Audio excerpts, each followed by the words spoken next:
Ito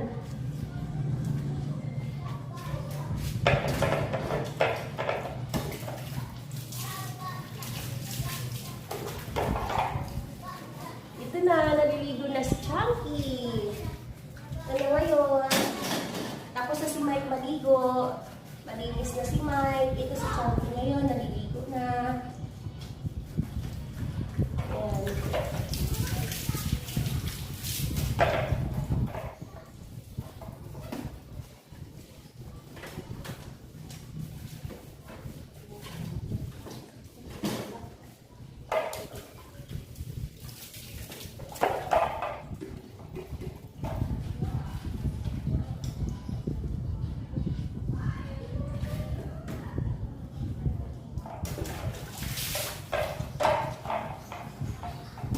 Mamaya po, update ko po kayo pagkatapos ng maligo.